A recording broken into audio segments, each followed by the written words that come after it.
Clap it up, everybody. Show some love. This gentleman just got back from doing some shows out on the West Coast. Ladies and welcome one more time, loud, everybody. Give it up, David Birnbaum. Everybody clap for David Birnbaum. Thank you very much. It's a good thing this stage is accessible. Otherwise it'd be a big pain in the ass to get up here.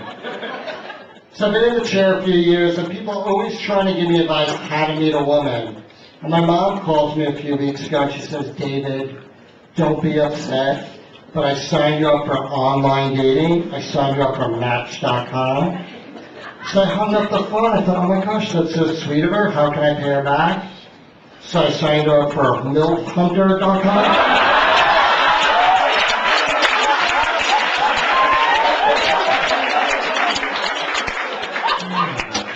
I haven't heard from her in a while.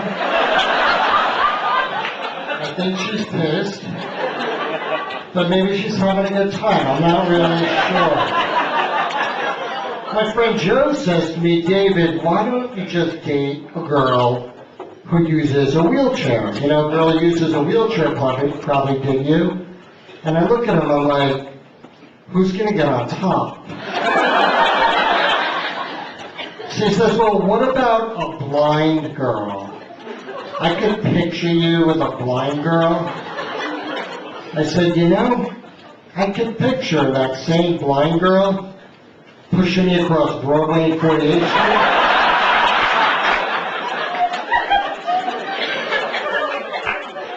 So I actually started exchanging emails with this one girl on Match.com, and she says, David, I want to meet you. I don't care that you're in a wheelchair, but I want to be honest from the beginning. I'm bi. And then I meet her downtown, and it turns out she's bipolar.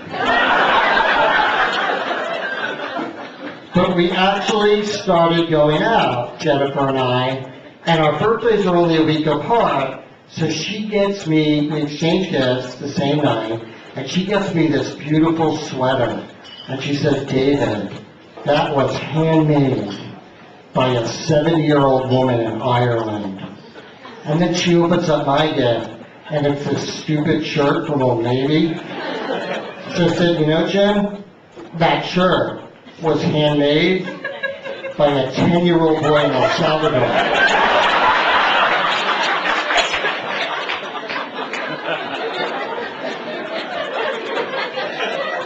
Thank you. It was so hot last night, we ordered in Chinese food. I just moved to Jersey from Manhattan. I see, yeah, Manhattan or Jersey? What are you laughing? Yeah, well, I gotta go with Jersey now. I lived there only a few weeks. And I said to the guy, look, I'm from the city. I'm really particular about my Chinese food.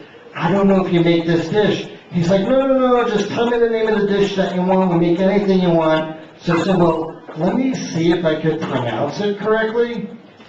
Number 7.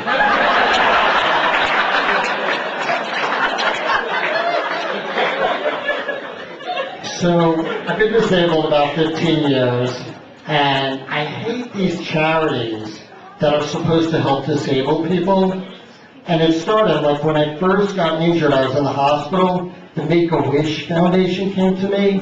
It said they give me anything I want. So I asked for a blowjob from Julia Roberts.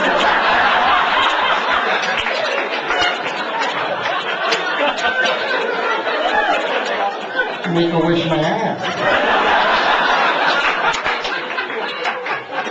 So I see a lot of young people here. Anybody here in high school or college? When I was in high school, I grew up in Brooklyn, my parents were so obsessed with my SAT scores, that's all they thought about.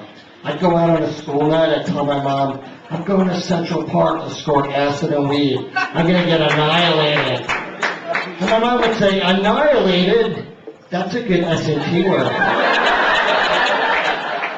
Remember that? The good SAT words? And the reason I always did so poorly on my verbals, because I never read. I didn't read. I always would buy either the Cliff Notes or the Monarch Notes. You know what those are?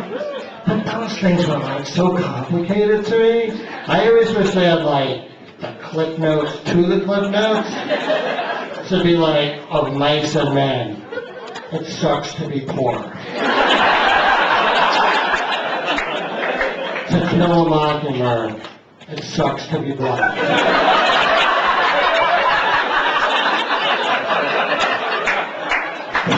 Catcher in the Rye, everything sucks.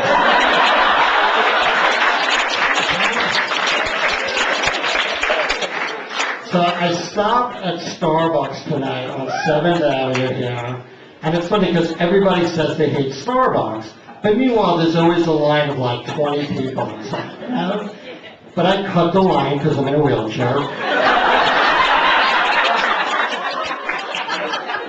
And it's odd because people used to think Starbucks was the library. You know, they'd sit there all day, read magazines and books.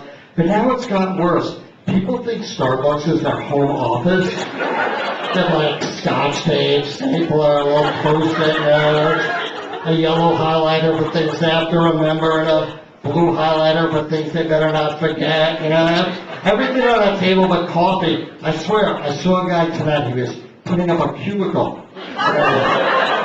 So I'm about to grab the brown sugar from this guy's table, and a woman, she jumps up next to him, she says, "Excuse me, Mr. Williams is in a meeting right now, I can't be disturbed."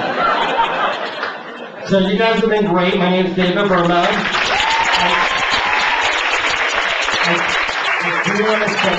I want to self-promote a little. I'm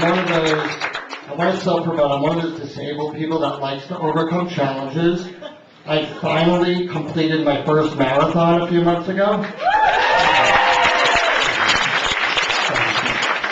That means a lot to me. It was 24 hours of Star Trek. I think you guys did great. Give it back to Dick.